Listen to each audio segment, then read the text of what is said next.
नमः सिद्धेभ्यः। ओम नमः सिद्धेभ्यः। अहिंसा परमो धर्म की, महावीर भगवान की, प्रातः स्मरणे परम पूजाचार्य गुरुवर श्री विद्यासागर जी मुनि महाराज की जय।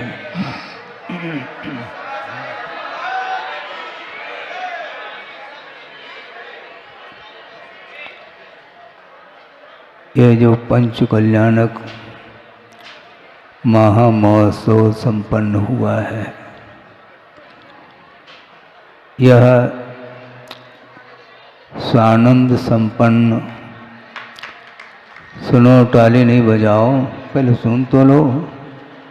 यह सानंद संपन्न तभी हो सकता है जब गुरुदेव का मंगलमयी आशीर्वाद प्राप्त होता है। और यह आशीर्वाद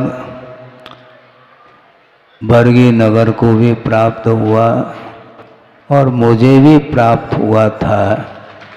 इसलिए परोक्ष रूप से उनके संकेत के अनुरूप, उनके आदेश के अनुरूप, उनके आशीर्वाद से ही बरगी भी आना हुआ। और आप लोगों ने 2-3 बार तो हमने गिन लिया है, निवेदन करने के लिए जबलपुर भी आए थे और निवेदन को सुना था। और यह कार्यक्रम समय पर होता है, बिफोर कुछ भी नहीं होता। भावना जरूर रहती है, भावना के अनुरूप पुरुषार्थ भी आप लोगों ने किया है, भरपूर पुरुषार्थ किया है, तब यह कार्य संपन्न हुआ है। और इस सानंद संपन्न कार्य के लिए शासन प्रशासन और यहाँ की जो कमेटी और विशेष रूप से आवास व्यवस्था, भोजन व्यवस्था आदि देने वाले जो कार्यकर्ता लोग हैं, उन्होंने बड़ी निष्ठा के साथ इस कार्य को संपन्न करने के लिए योगदान दिया है। उनके लिए सर्वप्रथम आशीर्वाद दिया जाता है, क्योंकि उनके योगदान के बिना यह कार्य संभव भी नहीं है। आप लोग अच्छे से बैठ करके इस दृश्य को 5-6 दिन तक देखा है, आनंद का अनुभव किया है। शायद उन लोगों ने नहीं भी देखा हो जिन्होंने आवास व्यवस्था, भोजन व्यवस्था आदि में वो उसी में लगनशीलता के साथ कार्य करते रहे। वस्तुतः यह भाव प्रधान धर्म है। क्रियाओं को हम गौण नहीं करना चाहते हैं। समय समय पर सुचारू रूप से तन मन धन से इस कार्य को संपन्न करना चाहिए। और इसके साथ साथ महत्वपूर्ण बात तो ये है कि इन क्रियाओं के साथ साथ हृदय को भी लगाया जाता है। हृदय से प्रभु की और गुरु की जो आराधना की जाती है, वह किसी भी पर्याय में करें तो भी वह परंपरा से मोक्ष का पात्र बनता है। साक्षात मोक्ष की जो उपलब्धि होती है वह शुक्ल ध्यान आदि के माध्यम से हुआ करती है। और प्रभु को केवल ज्ञान हुआ और उसके पूर्व दिन उन्होंने दीक्षा को अंगीकार किए थे। केवल ज्ञान प्राप्त करने के लिए आप बिल्कुल सुख सुविधा के साथ रह करके उसको प्राप्त करना चाहो तो ये संभव नहीं है। आप एसी में बैठ जाते हैं और प्रभु की आराधना तो आप भी कर रहे हैं, उससे तो कुछ तो पुण्य का अर्जन होता होगा, क्यों नहीं होगा। कषाय की मंदता के साथ और श्रद्धान के साथ आप कहीं भी बैठ करके प्रभु की आराधना करो।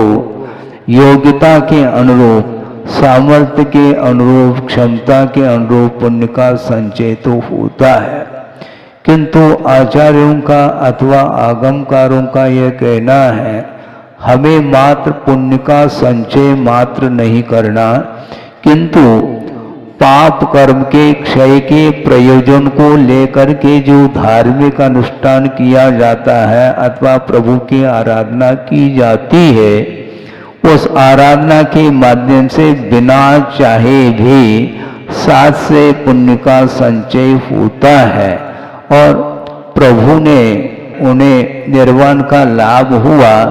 तो कैसा हुआ हमें बताओ?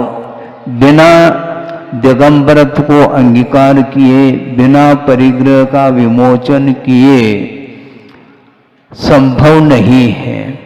और दीक्षित होने के उपरांत भी जब उन्हें 1000 साल लग गया तो हम और आपके लिए कितना त्रैराश्य करो, सोचो, विचार करो।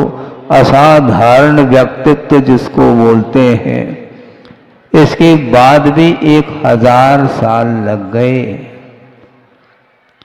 साम्य भाव को प्राप्त करने के लिए जिसको समता बोलते हैं, वह बहुत दुर्लभतम वस्तु है।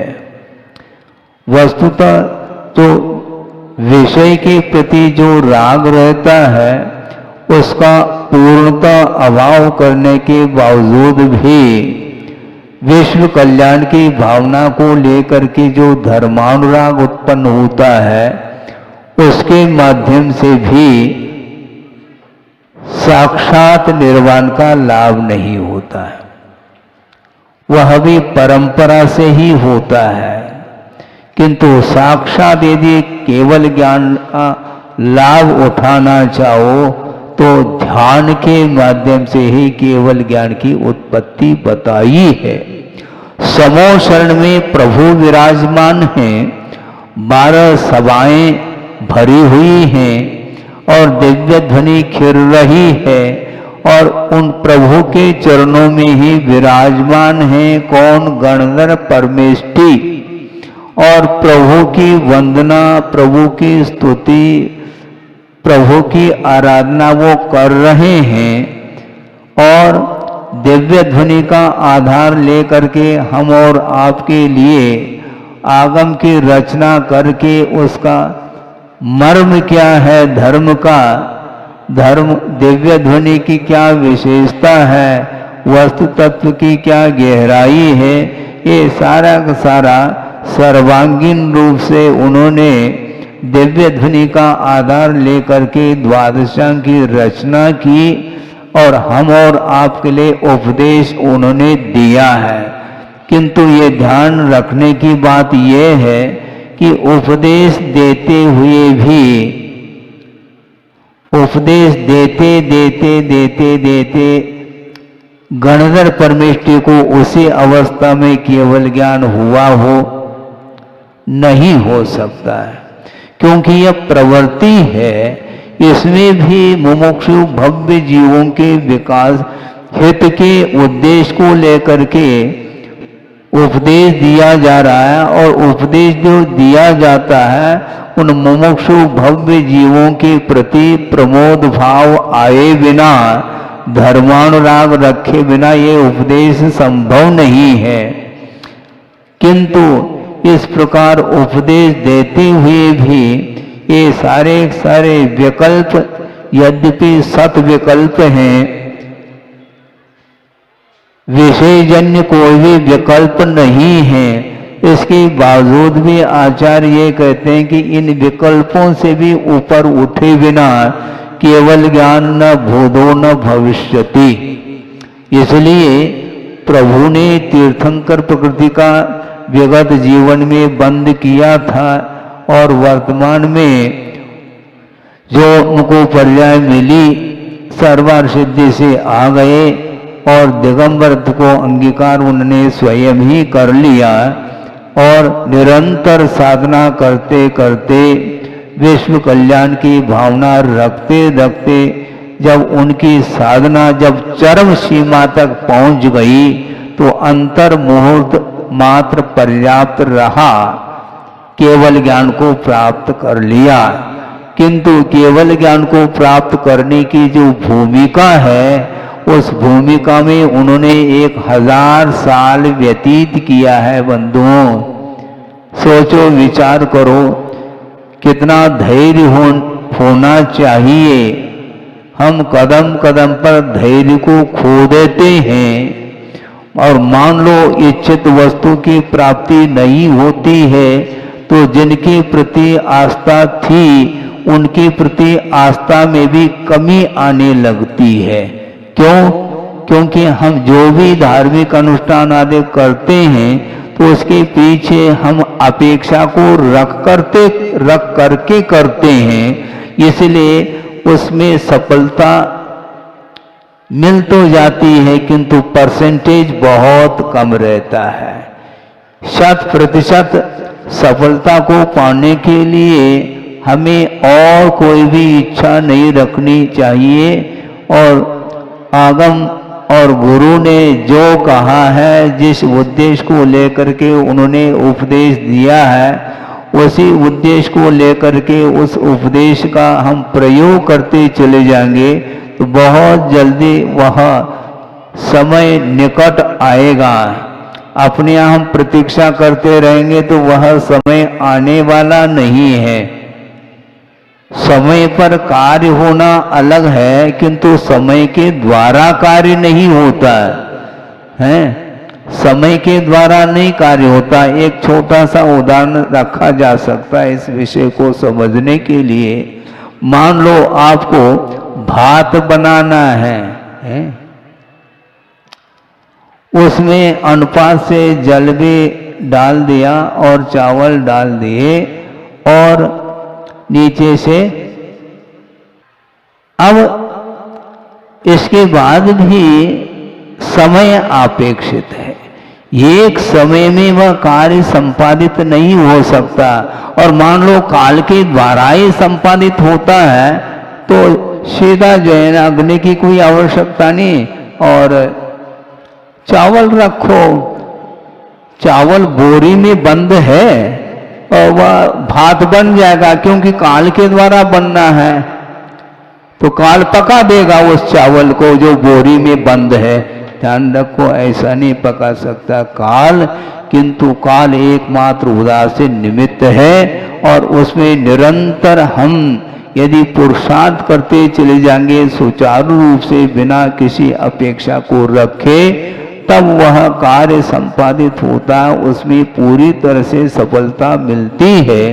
इसलिए कितना काल लगेगा, कब होगा, ये सारा विकल्प नहीं करो, किंतु यथा योग्य आप करते चले जाइए साधना, और यथा योग्य साधना करने से अपनी क्षमता के सामर्थ्य के अनुरूप उसमें हमें सफलता मिलती है। इसलिए सफलता मिलती है क्या, नहीं मिलती है, यदि इस प्रकार मन में विचार आ जाएगा तो श्रद्धा में ही कमी मानी जाएगी। विश्वास पक्का रखना चाहिए कि इसके द्वारा मुझे मंजिल मिलने वाला है, मिलेगा। इस प्रकार गाढ़ विश्वास रख करके करेंगे तो निश्चित रूप से वह आनंद उत्पन्न होगा, क्योंकि जो आत्माश्रित आनंद है उसको प्राप्त करने के लिए ये साधना की आवश्यकता है। और 5-6 दिन इस कार्य को, इस दृश्य को हमने भी देखा और उसके माध्यम से हमें भी आनंद आया है। अब कोई ये पूछ सकता है कि महाराज भगवान को तो निर्वाण का लाभ हुआ, उनको जो आनंद आया वो आपको आया है क्या?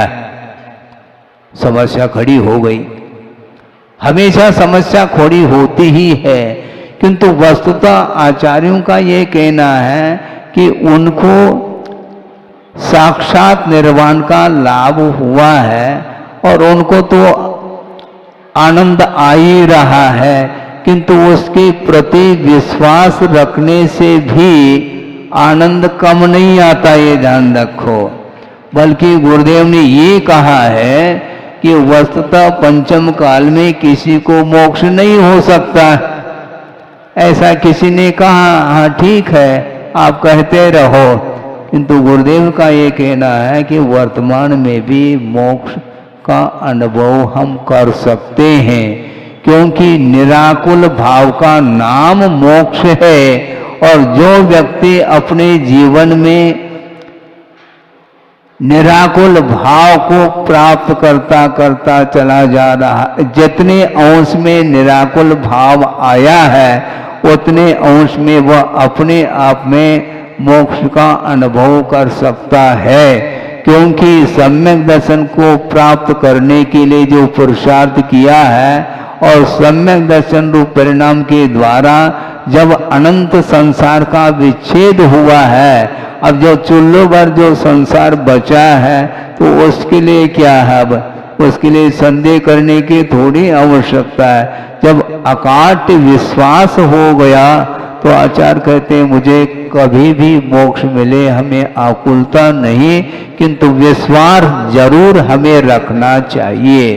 तो विश्वास के बल पर ही धर्म की आराधना की जा सकती है, करना चाहिए। और इसी प्रकार आगे आने वाले निकट भविष्य में, क्या दिसंबर महीने में सुना है 1 दिसंबर या 2 दिसंबर से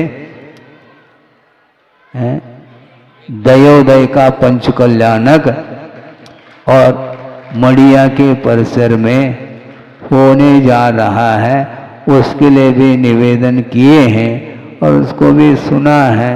समय पर वो भी संपन्न होगा, क्योंकि गुरुदेव का आशीर्वाद तो उसमें भी मिल चुका है, तो हमें भी मिल चुका है, इसमें क्या दिक्कत है।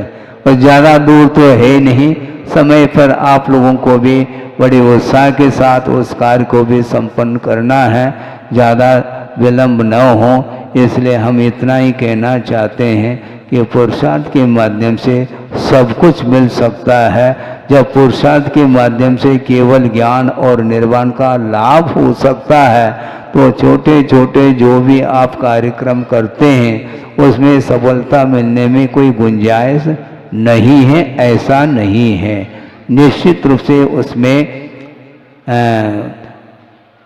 कार्य करते चले जाते हैं तो उसमें क्या होता है, पूर्णता को प्राप्त नहीं करते हैं क्या? बिल्कुल नहीं। छात्र जब पढ़ता है तो निरंतर वह अध्ययन करता ही चला जाता है। 3 महीने में भी परीक्षा होती है, बताते हैं हमारे जमाने में। वो अब आपके ज़माने में क्या है हमें ज्ञात नहीं है। 3 महीने में भी परीक्षा होती है और 6 महीने में भी होती है, 9 महीने में भी होती थी उस समय। और एनुअल एग्जामिनेशन जो वार्षिक परीक्षा वो भी होती और वीकली भी परीक्षा होती थी। अब जैसी व्यवस्था हो तो इस प्रकार निरंतर परीक्षा अपने आप के लेना चाहिए, दूसरे की परीक्षा लेने की अपेक्षा। क्योंकि हमारे परिणाम किस हद तक पवित्र हो रहे हैं या नहीं हो रहे हैं इसका परीक्षण दूसरा नहीं कर सकता। इसलिए अपने परिणामों को निरंतर पुरुषार्थ के माध्यम से उज्जवल बनाएंगे तो एक दिन वह भी समय आएगा जिस प्रकार प्रभु को मोक्ष का लाभ हुआ उसी प्रकार हम लोगों को भी हो सकता है। हो इस पवित्र भावना के साथ अहिंसा परमो धर्म की जय।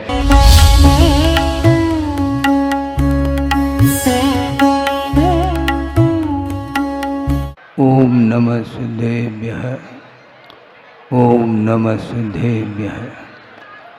अहिंसा परमो धर्म की, महावीर भगवान की प्रातः स्मरणे परम पूजाचार्य गुरुवर श्री विद्यासागर जी मुनि महाराज की जय।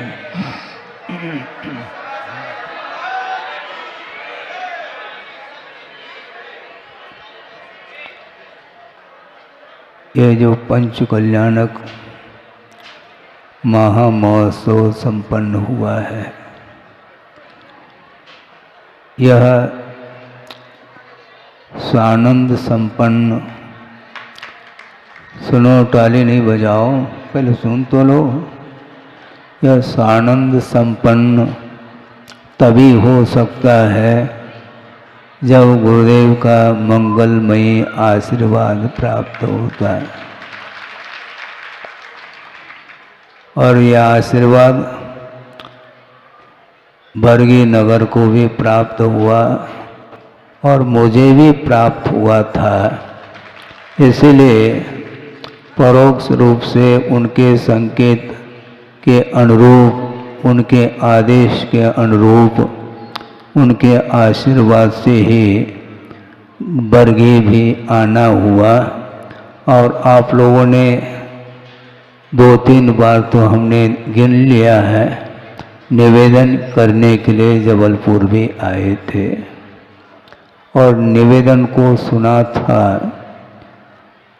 और यह कार्यक्रम समय पर होता है, बिफोर कुछ भी नहीं होता। भावना जरूर रहती है, भावना के अनुरूप पुरुषार्थ भी आप लोगों ने किया है, भरपूर पुरुषार्थ किया है, तब यह कार्य संपन्न हुआ है। और इस सानंद संपन्न कार्य के लिए शासन प्रशासन और यहाँ की जो कमेटी और विशेष रूप से आवास व्यवस्था, भोजन व्यवस्था आदि देने वाले जो कार्यकर्ता लोग हैं, उन्होंने बड़ी निष्ठा के साथ इस कार्य को संपन्न करने के लिए योगदान दिया है। उनके लिए सर्वप्रथम आशीर्वाद दिया जाता है, क्योंकि उनके योगदान के बिना यह कार्य संभव भी नहीं है। आप लोग अच्छे से बैठ करके इस दृश्य को 5-6 दिन तक देखा है, आनंद का अनुभव किया है। शायद उन लोगों ने नहीं भी देखा हो जिन्होंने आवास व्यवस्था, भोजन व्यवस्था आदि में वो उसी में लगनशीलता के साथ कार्य करते रहे। वस्तुतः यह भाव प्रधान धर्म है। क्रियाओं को हम गौण नहीं करना चाहते हैं। समय समय पर सुचारू रूप से तन मन धन से इस कार्य को संपन्न करना चाहिए। और इसके साथ साथ महत्वपूर्ण बात तो ये है कि इन क्रियाओं के साथ साथ हृदय को भी लगाया जाता है। हृदय से प्रभु की और गुरु की जो आराधना की जाती है, वह किसी भी पर्याय में करें तो भी वह परंपरा से मोक्ष का पात्र बनता है। साक्षात मोक्ष की जो उपलब्धि होती है वह शुक्ल ध्यान आदि के माध्यम से हुआ करती है। और प्रभु को केवल ज्ञान हुआ और उसके पूर्व दिन उन्होंने दीक्षा को अंगीकार किए थे। केवल ज्ञान प्राप्त करने के लिए आप बिल्कुल सुख सुविधा के साथ रह करके उसको प्राप्त करना चाहो तो ये संभव नहीं है। आप एसी में बैठ जाते हैं और प्रभु की आराधना तो आप भी कर रहे हैं, उससे तो कुछ तो पुण्य का अर्जन होता होगा, क्यों नहीं होगा। कषाय की मंदता के साथ और श्रद्धान के साथ आप कहीं भी बैठ करके प्रभु की आराधना करो। योग्यता के अनुरूप, सामर्थ्य के अनुरूप, क्षमता के अनुरूप पुण्य का संचय तो होता है। किंतु आचार्यों का अथवा आगमकारों का यह कहना है, हमें मात्र पुण्य का संचय मात्र नहीं करना, किंतु पाप कर्म के क्षय के प्रयोजन को लेकर के जो धार्मिक अनुष्ठान किया जाता है अथवा प्रभु की आराधना की जाती है, उस आराधना के माध्यम से बिना चाहे भी साथ से पुण्य का संचय होता है। और प्रभु ने उन्हें निर्वाण का लाभ हुआ, तो कैसा हुआ हमें बताओ। बिना दिगंबरत्व को अंगीकार किए, बिना परिग्रह का विमोचन किए संभव नहीं है। और दीक्षित होने के उपरांत भी जब उन्हें 1000 साल लग गया तो हम और आपके लिए कितना त्रैराश्य करो, सोचो, विचार करो। असाधारण व्यक्तित्व जिसको बोलते हैं, इसके बाद भी 1000 साल लग गए। साम्य भाव को प्राप्त करने के लिए जिसको समता बोलते हैं, वह बहुत दुर्लभतम वस्तु है। वस्तुतः तो विषय के प्रति जो राग रहता है, उसका पूर्णता अभाव करने के बावजूद भी विश्व कल्याण की भावना को लेकर के जो धर्मानुराग उत्पन्न होता है, उसके माध्यम से भी साक्षात निर्वाण का लाभ नहीं होता है। वह भी परंपरा से ही होता है। किंतु साक्षात यदि केवल ज्ञान का लाभ उठाना चाहो तो ध्यान के माध्यम से ही केवल ज्ञान की उत्पत्ति बताई है। समो शरण में प्रभु विराजमान हैं, 12 सभाएं भरी हुई हैं और दिव्य ध्वनि खिर रही है और उन प्रभु के चरणों में ही विराजमान है कौन? गणधर परमेष्टि। और प्रभु की वंदना, प्रभु की स्तुति, प्रभु की आराधना वो कर रहे हैं।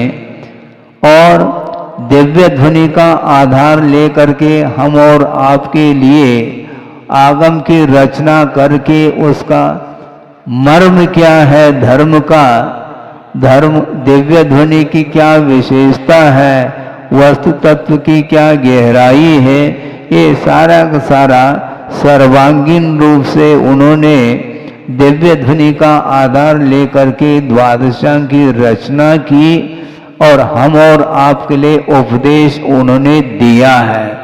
किंतु ये ध्यान रखने की बात यह है कि उपदेश देते हुए भी, उपदेश देते देते देते देते गणधर परमेष्टि को उसी अवस्था में केवल ज्ञान हुआ हो नहीं हो सकता है। क्योंकि यह प्रवृत्ति है, इसमें भी मुमुक्षु भव्य जीवों के विकास हित के उद्देश्य को लेकर के उपदेश दिया जा रहा है। और उपदेश जो दिया जाता है उन मुमुक्षु भव्य जीवों के प्रति प्रमोद भाव आए बिना, धर्मानुराग रखे बिना ये उपदेश संभव नहीं है। किंतु इस प्रकार उपदेश देते हुए भी ये सारे विकल्प यद्यपि सत विकल्प हैं, विषयजन्य कोई भी विकल्प नहीं है, इसके बावजूद भी आचार्य ये कहते हैं कि इन विकल्पों से भी ऊपर उठे बिना केवल ज्ञान न भूतो न भविष्यति। इसलिए प्रभु ने तीर्थंकर प्रकृति का विगत जीवन में बंद किया था और वर्तमान में जो उनको पर्याय मिली सर्वार सिद्धि से आ गए और दिगंबरत्व को अंगीकार उन्होंने स्वयं ही कर लिया। और निरंतर साधना करते करते विश्व कल्याण की भावना रखते रखते जब उनकी साधना जब चरम सीमा तक पहुंच गई तो अंतर मुहूर्त मात्र पर्याप्त रहा, केवल ज्ञान को प्राप्त कर लिया। किंतु केवल ज्ञान को प्राप्त करने की जो भूमिका है, उस भूमिका में उन्होंने 1000 साल व्यतीत किया है। बंधुओं, सोचो, विचार करो, कितना धैर्य होना चाहिए। हम कदम कदम पर धैर्य को खो देते हैं और मान लो इच्छित वस्तु की प्राप्ति नहीं होती है तो जिनके प्रति आस्था थी उनके प्रति आस्था में भी कमी आने लगती है। क्यों? क्योंकि हम जो भी धार्मिक अनुष्ठान आदि करते हैं तो उसके पीछे हम अपेक्षा को रख करके करते हैं, इसलिए उसमें सफलता मिल तो जाती है किंतु परसेंटेज बहुत कम रहता है। 100% सफलता को पाने के लिए हमें और कोई भी इच्छा नहीं रखनी चाहिए, और आगम और गुरु ने जो कहा है, जिस उद्देश्य को लेकर के उन्होंने उपदेश दिया है, उसी उद्देश्य को लेकर के उस उपदेश का हम प्रयोग करते चले जाएंगे तो बहुत जल्दी वह समय निकट आएगा। अपने यहाँ हम प्रतीक्षा करते रहेंगे तो वह समय आने वाला नहीं है। समय पर कार्य होना अलग है, किंतु समय के द्वारा कार्य नहीं होता है। समय के द्वारा नहीं कार्य होता। एक छोटा सा उदाहरण रखा जा सकता है इस विषय को समझने के लिए। मान लो आपको भात बनाना है? उसमें अनुपात से जल भी डाल दिया और चावल डाल दिए और नीचे से, अब इसके बाद भी समय अपेक्षित है। एक समय में वह कार्य संपादित नहीं हो सकता, और मान लो काल के द्वारा ही संपादित होता है तो सीधा जो है ना अग्नि की कोई आवश्यकता नहीं, और चावल रखो, चावल बोरी में बंद है और वह भात बन जाएगा, क्योंकि काल के द्वारा बनना है तो काल पका देगा उस चावल को जो बोरी में बंद है। ध्यान रखो, ऐसा नहीं पका सकता काल, किंतु काल एकमात्र उदासीन निमित्त है, और उसमें निरंतर हम यदि पुरुषार्थ करते चले जाएंगे सुचारू रूप से बिना किसी अपेक्षा को रखे, तब वह कार्य संपादित होता है, उसमें पूरी तरह से सफलता मिलती है। इसलिए कितना काल लगेगा, कब होगा, ये सारा विकल्प नहीं करो, किंतु यथा योग्य आप करते चले जाइए साधना, और यथा योग्य साधना करने से अपनी क्षमता के सामर्थ्य के अनुरूप उसमें हमें सफलता मिलती है। इसलिए सफलता मिलती है क्या नहीं मिलती है, यदि इस प्रकार मन में विचार आ जाएगा तो श्रद्धा में ही कमी मानी जाएगी। विश्वास पक्का रखना चाहिए कि इसके द्वारा मुझे मंजिल मिलने वाला है, मिलेगा। इस प्रकार गाढ़ विश्वास रख करके करेंगे तो निश्चित रूप से वह आनंद उत्पन्न होगा, क्योंकि जो आत्माश्रित आनंद है उसको प्राप्त करने के लिए ये साधना की आवश्यकता है। और 5-6 दिन इस कार्य को, इस दृश्य को हमने भी देखा और उसके माध्यम से हमें भी आनंद आया है। अब कोई ये पूछ सकता है कि महाराज भगवान को तो निर्वाण का लाभ हुआ, उनको जो आनंद आया वो आपको आया है क्या? समस्या खड़ी हो गई। हमेशा समस्या खड़ी होती ही है, किंतु वस्तुतः आचार्यों का ये कहना है कि उनको साक्षात निर्वाण का लाभ हुआ है और उनको तो आनंद आ ही रहा है, किंतु उसके प्रति विश्वास रखने से भी आनंद कम नहीं आता, ये ध्यान रखो। बल्कि गुरुदेव ने ये कहा है कि वस्तुतः पंचम काल में किसी को मोक्ष नहीं हो सकता। ऐसा किसी ने कहा, हाँ ठीक है आप कहते रहो, किंतु गुरुदेव का ये कहना है कि वर्तमान में भी मोक्ष का अनुभव हम कर सकते हैं, क्योंकि निराकुल भाव का नाम मोक्ष है। और जो व्यक्ति अपने जीवन में निराकुल भाव को प्राप्त करता करता चला जा रहा, जितने अंश में निराकुल भाव आया है उतने अंश में वह अपने आप में मोक्ष का अनुभव कर सकता है। क्योंकि सम्यक दर्शन को प्राप्त करने के लिए जो पुरुषार्थ किया है और सम्यक दर्शन रूप परिणाम के द्वारा जब अनंत संसार का विच्छेद हुआ है, अब जो चुल्लो भर जो संसार बचा है तो उसके लिए क्या है, अब उसके लिए संदेह करने की थोड़ी आवश्यकता है। जब अकाट्य विश्वास हो गया तो आचार्य कहते हैं मुझे कभी भी मोक्ष मिले हमें आकुलता नहीं, किंतु विश्वास जरूर हमें रखना चाहिए। तो विश्वास के बल पर ही धर्म की आराधना की जा सकती है, करना चाहिए। और इसी प्रकार आगे आने वाले निकट भविष्य में क्या दिसंबर महीने में सुना है 1 दिसंबर या 2 दिसंबर से दयोदय का पंच कल्याणक और मड़िया के परिसर में होने जा रहा है, उसके लिए भी निवेदन किए हैं और उसको भी सुना है। समय पर वो भी संपन्न होगा, क्योंकि गुरुदेव का आशीर्वाद तो उसमें भी मिल चुका है, तो हमें भी मिल चुका है, इसमें क्या दिक्कत है। और ज़्यादा दूर तो है नहीं, समय पर आप लोगों को भी बड़े उत्साह के साथ उस कार्य को भी संपन्न करना है, ज़्यादा विलंब न हो। इसलिए हम इतना ही कहना चाहते हैं कि पुरुषार्थ के माध्यम से सब कुछ मिल सकता है।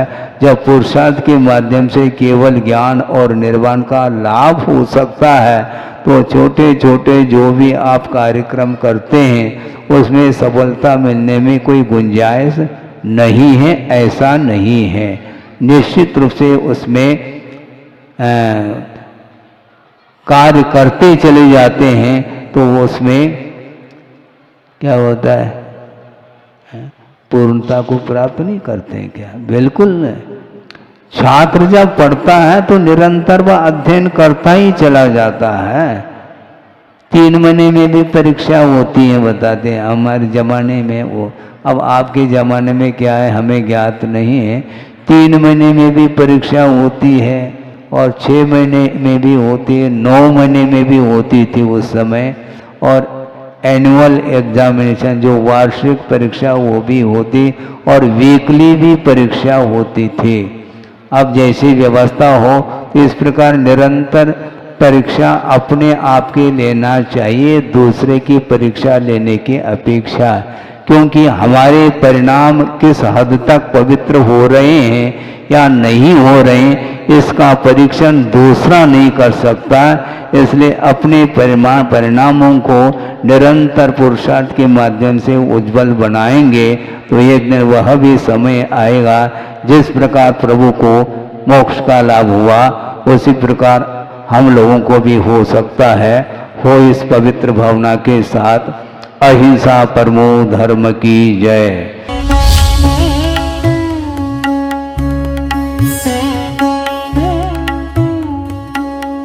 अब खत्म हुआ इंतजार, क्योंकि खुल चुके हैं सुरविद्या